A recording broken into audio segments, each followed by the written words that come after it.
Hey,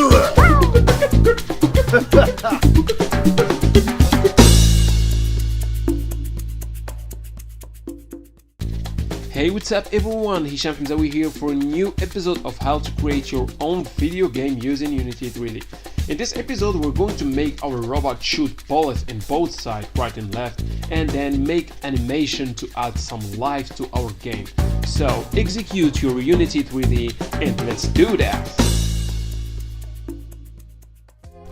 Alright, first double click on the robot inside the hierarchy view to have a good vision on our scene.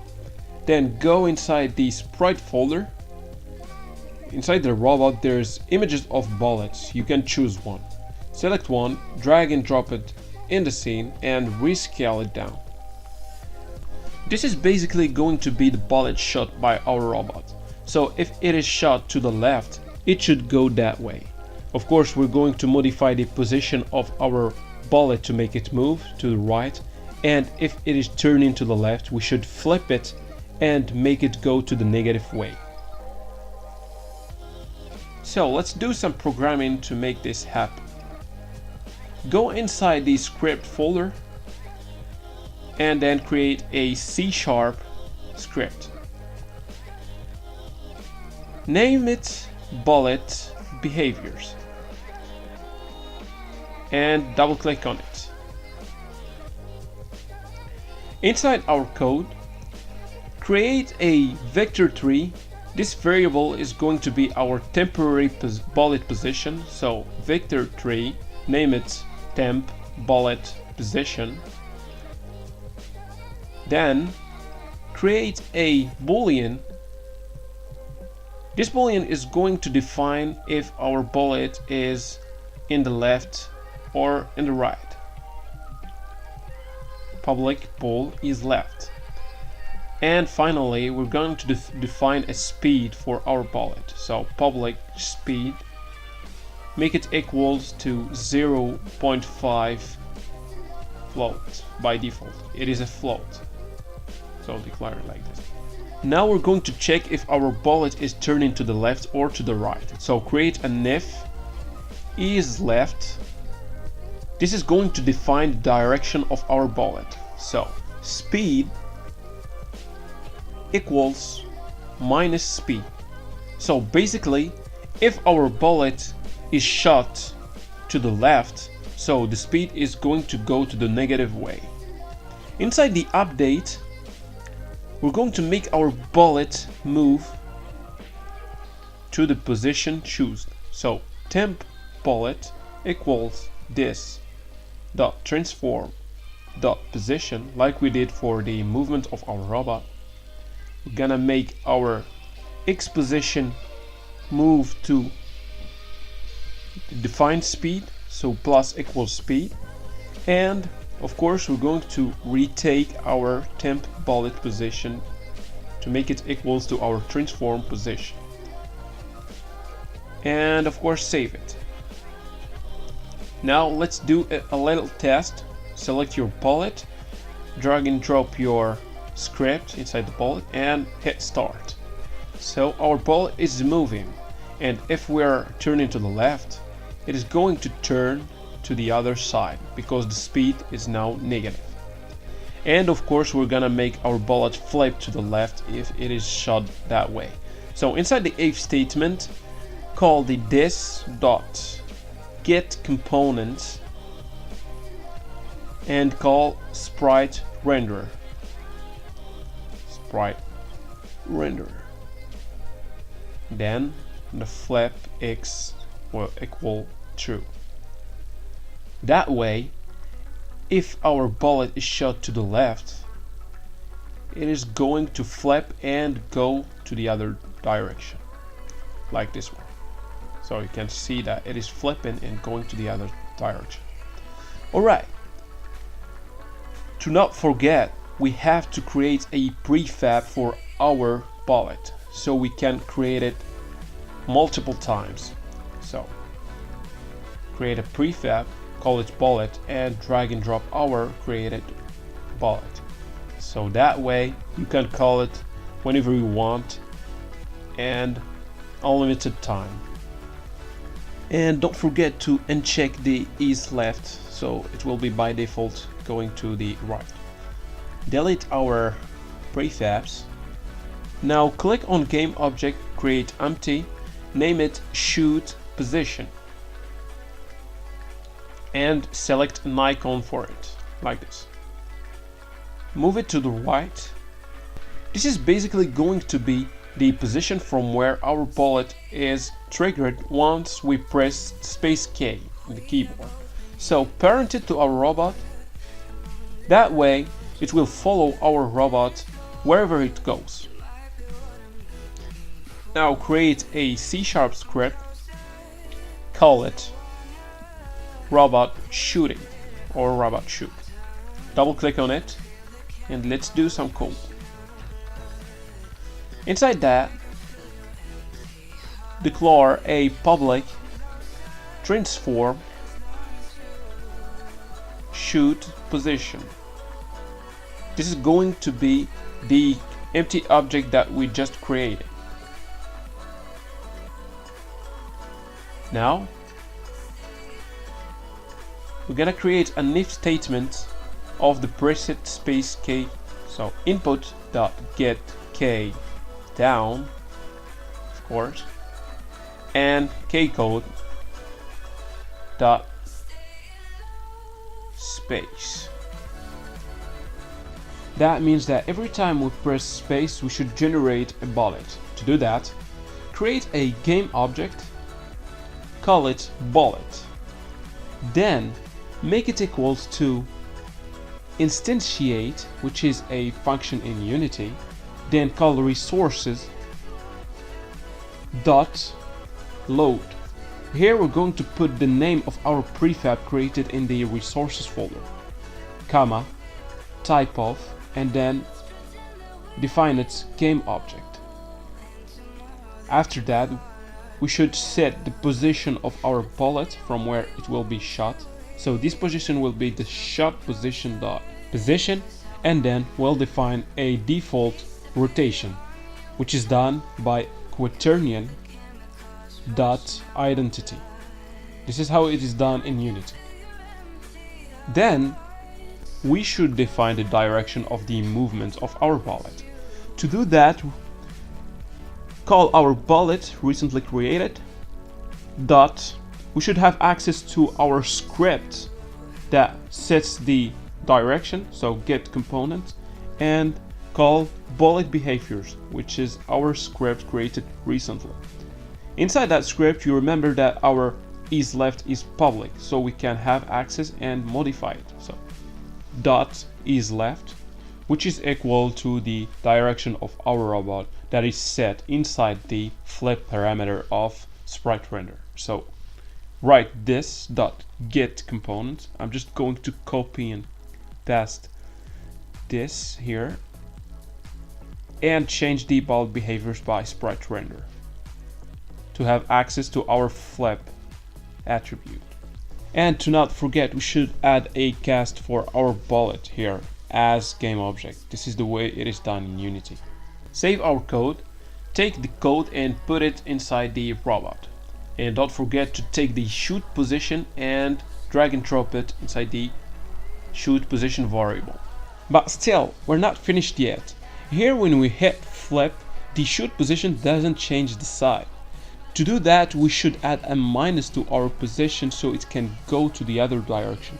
And that way, our bullet will be triggered from the right position. So let's add some script to make it happen. Go inside robot shoot, and we're going to create a function, void function called flip shoot position. It will take a boolean, call it is left, and we're gonna check if our bullet is shot from the right or the left. First, create a vector tree, temp shoot position, because we're going to modify the position of our shoot position. It will take the shoot position, and of course we're going to take the local position, because of course our shoot position is parented to our robot and we should take the position relative to our robot. So that way we're gonna modify only the local position. Check now if our bullet is shoot from the left and if our temp shoot position is still in the right side, so it is positive, higher than 0. Or it is the reverse. That means it is in the right position and our shoot position is still in the left position. Add that code.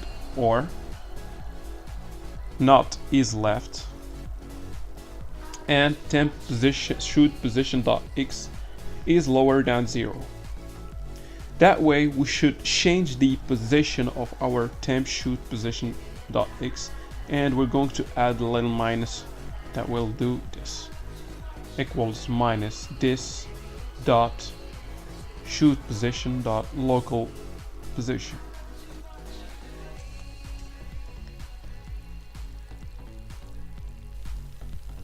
And of course we're going to retake our modification and apply it to our shoot position. So this dot shoot position dot local position will equal our temp shoot position.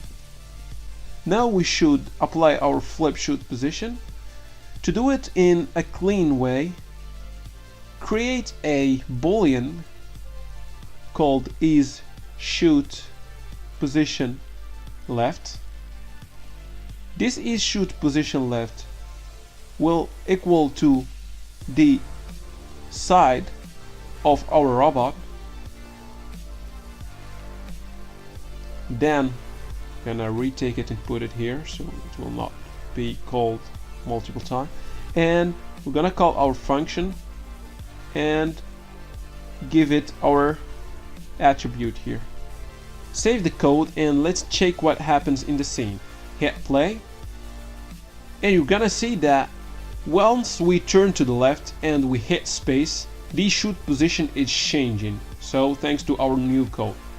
This is cool and more realistic for our game. It makes our robot shoot to both sides. Basically the algorithm for a bullet is once it touches an enemy or else it should be deleted. But if it is not, we have to delete it anyway. So we should create a lifetime for our bullet. Go inside the bullet behaviors, create a public float, call it time left, gives it a time like 1 second if you want, or 2.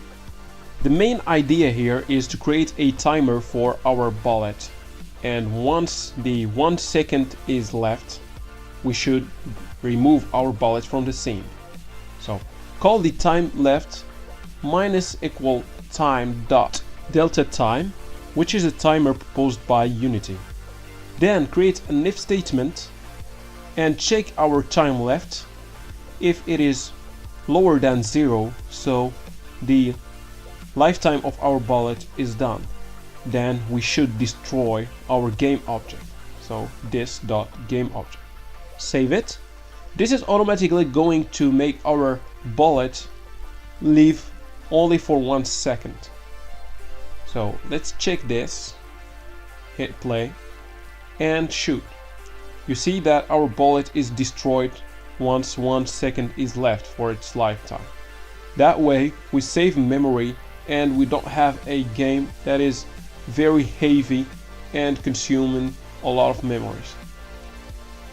You can change your time left by adding 2 or 3 or whatever you want, so that way it will take a little bit longer before dying.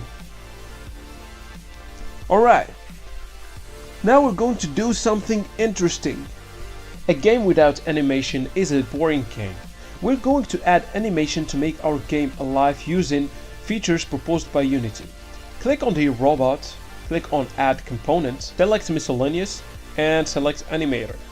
Go inside the animation folder and then hit right Create Animator Controller.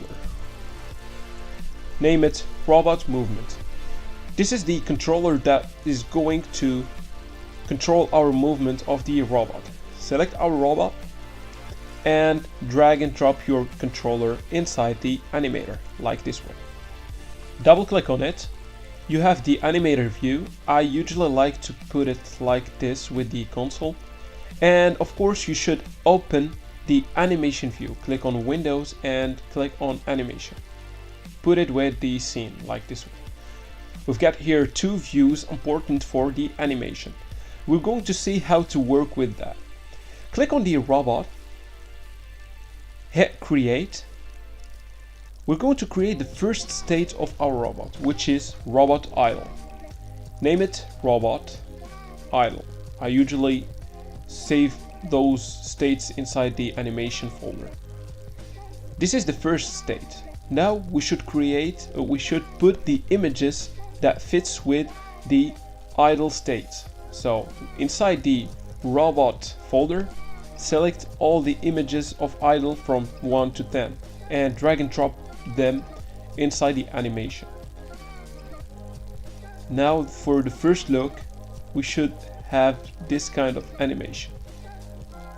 Our robot is in the idle situation, but the animation is going fast, so we're going to reduce the number of samples to 15. Hit play. Here we've got a suitable animation, a good one. Now we're going to make our robot move and add animation to this movement.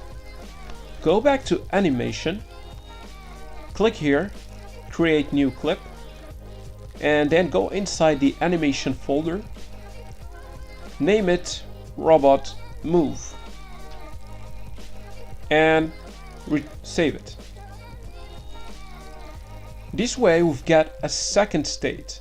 The idea here is to create multiple animations that are going to be triggered thanks to transition. Click on robot idle, make transition, and drag and drop it to robot move. We're going step by step so it can be simple to understand.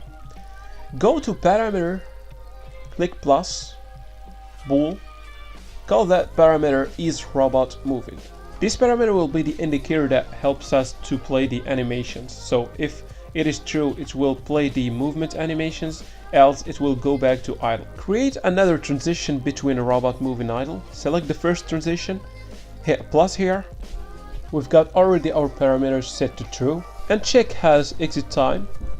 Put 0 in transition duration, and check fixed duration.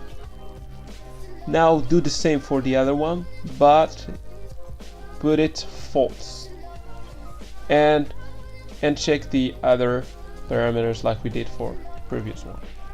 Now we have to add our animation, so go back to our folder containing the robot animations, select from the first one to the last one, and drag and drop them like this. Change our samples to 15. Of course nothing will happen here because we did nothing to make our transition happen. The only way to see the result is to check and uncheck this parameter by yourself. We should do this action from our script. To do that, go inside our script folder, double click on our robot movement, the script created previously. Inside our script we should call animator to have access to our parameter that makes this transition. So create an animator attribute, animator, call it animator, then go inside start to set that animator, so equals this dot get component, and write animator to have access to our robot animator controller. Select the animator, copy it, and go inside the first F and paste it. Write set bool. Inside this bool we're going to call our parameter that we just created, so we can modify it. So write is robot moving like the parameter, comma, and make it true so we can activate our animation. Then copy the same code and put it inside the other F, because we still have movement going from right to left. We're going to add another else for our neutral state. Pass the same code and make it false. That way we're going back to the idle state. Save it and hit play inside the scene. That's cool. Our robot now is making animation movement when we move and idle animation when we stop moving. The other step here is to make the jump animation, because we don't want to have this walk animation while jumping. Go back to the animator view, then go to the animation and hit here, create new clip, go inside the animations folder and call it robot jump. Save it. We should go from robot move state to the robot jump by creating a transition. Create another bool, call it is robot jumping, like we did for the movement. And exactly like the movement, we hit our transition, we call our parameter here, select the robot jumping. If it is true, it will go to jump, and check the other parameter that like we did for the robot moving. Back transition should be done from robot jump to idle one, because we're not going to the movement animation while jumping. So select is robot jumping, make it false, and check the other parameters as we did for the robot movement. Go inside animator, select our robot jump, and take the sprite of jumping. Here we go, there's an image of our jump here. Now we're going to do the same thing as we did for the robot movement animation. Go inside scripts and select robot jump this time. We're going to call the robot animator controller as we did for the first code. Create a variable called animator. To not forget, our robot jump is inside ground detector, which is parented to the robot. So to call our animator, we should pass from transform and have the parent. So we're going to copy the same code as the rigid body we did before. You just have to change the rigid body to the parameter by animator. So this way we have access to our robot animator. Then copy our animator, and as we did for the first code, we're going to set the boolean, which is the is robot jumping, and make it true. And we should make it false when we touch the ground. So inside the collision enter, set it to false. Save it. And let's test this. Here we go. We're going to move, we jump, and once we hit the ground, we go back to our movement animation. Now we're going to add the shoot animation while our robot is in the idle position. So do the same, go to your robot animation, and we're going to create the robot shoot. This way, go to the animator controller, we've got our state. We're going to create a parameter called is robot shooting, as we did for the previous one. It is kind of repetitive actions to do. Do the same between robot idle to robot shoot. Create transition, select the first one, and check all the other parameters as we did for the other animations, and hit plus to select our is robot shoot. It is true, and make the same for the other one, make it false. Of course, we should uncheck this, and put this to 0. Go inside, select our state, go inside the project robot and select our shooting animation, drag and drop them inside the animations, and put the simple, set the simple as you want for the speed of our animation. Go to the script folder, select robot shoot, and exactly the same, we're going to call our animator, select create animator variable, set it inside the start, animator equals this dot get component, and call animation. The thing here is that our animation should not be triggered if we're already in the movement animation. So we're going to check if our robot is in the movement state, so call the animator and call get bool and write is robot moving. So so we can check if our robot is moving or not. Add a knot here. Then if it is not moving, we should go to the shooting state. So set ball is robot shooting, make it true, save the code, and go back to the scene. Press play and press space. The problem here is that our animation is turning inside a loop. It is not going back to the robot idle state. To do that, we should create a function that stops this. Create a public void stop shooting or shoot animation. Inside that, we're going to call our animator.setBool.isRobotShooting. So copy it and paste it inside that function and make it false. And this function will be called once our animation ends. So go inside the robot shoot state, and in the final sprite, right click and select add animation and select our function.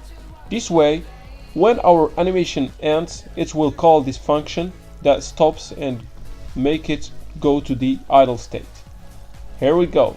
We've got a fluent animation, moving animation, and of course the shooting animation. Alright, that's cool. This is all for this episode. In the next episode, we're going to see some more interesting things. We're going to create our moving obstacles, the deadly obstacles, and of course we should regenerate our hero after his death. Thank you for watching.